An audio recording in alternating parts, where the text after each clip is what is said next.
Hi, my name is Victoria Garcia and I'm going to be performing part 2 of 3 for my IV checkoff. I'm going to do part 2 now, which is changing the IV solution and also administering IV push medication.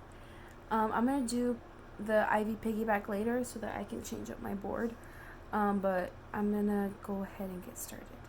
So I have my IV solution bag right here, so I'm going to put that right there. So the first thing I'm going to do is I'm going to prepare my IV solution at least 1 hour before I'm going to administer it. So I have it right here.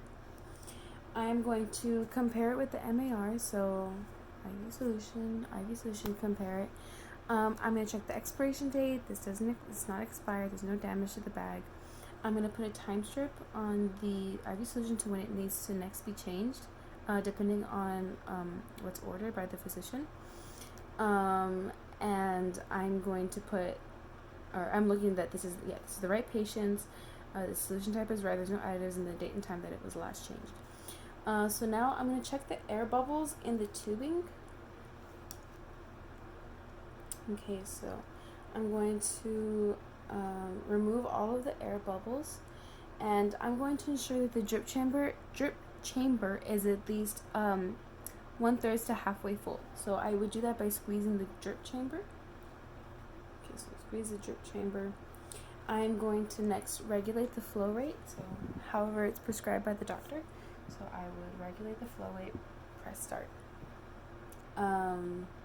Then I would place a label onto the IV solution with the date, the time, the name of the patient, and my initials. I should have written that beforehand, but I didn't. But I would put that on here, on the bag. So now that I've already fixed everything with this, now what I'm going to do is I'm going to quickly remove the old spike with being careful not to touch the inside. And I'm going to remove it into the, I'm going to put it into the new IV, sorry, not remove. And by using a twisting and pulling motion, making sure not to touch either ends or either inside of the IV solution or the spike. So I'm going to put that in. And now that it's there, I'm going to now hang my new IV. Okay. There you go. That's a V. I know it looks like an L, but it's a V. And then I'm going to perform hand hygiene. Okay. Let me get situated here again. It's not really ideal, but it's okay. Okay.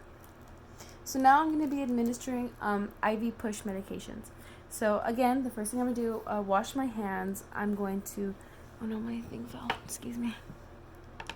I'm going to compare it with the MAR. I'm going to check to make sure this is my patient. Can you please state your full name and date of birth for me, please?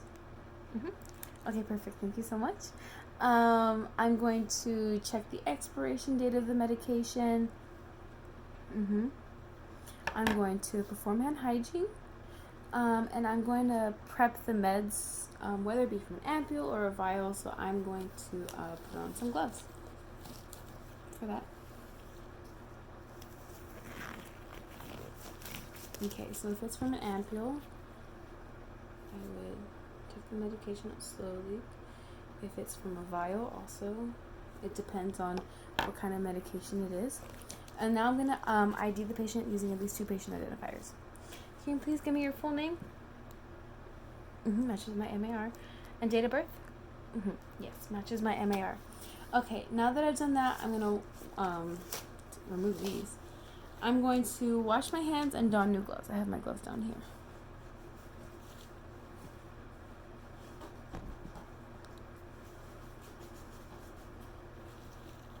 Sorry.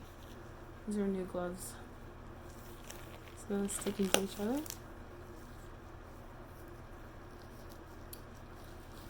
Okay, and I'm going to select the port that's closest to the patient.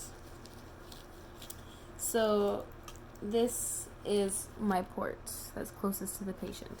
So I'm going to go ahead and I'm going to clean it for at least 15 seconds with an antiseptic swab. Okay, and now I'm going to take my syringe that I have right here, and I'm going to connect it to the port. Okay, now that I've done that, I'm going to occlude the IV system above it by pinching it, and I'm going to inject the medication slowly. And I can have a watch on me so I can make sure that I'm injecting it at the right time.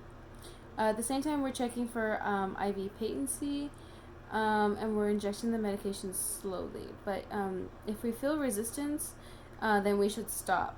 We should not force it if we feel resistance. Okay, so now that we've done that, I'm going to remove my medication syringe. I'm going to re-cleanse. I have my stuff right here. I have all my equipment in front of me. You can't see it, but I'm going to clean my port for 15 seconds also. And then I'm going to recap it. I'm going to dispose of this. Okay. So that is how you would administer via IV push. So I'm going to pause now for part 3 so I can change my board. Thank you so much.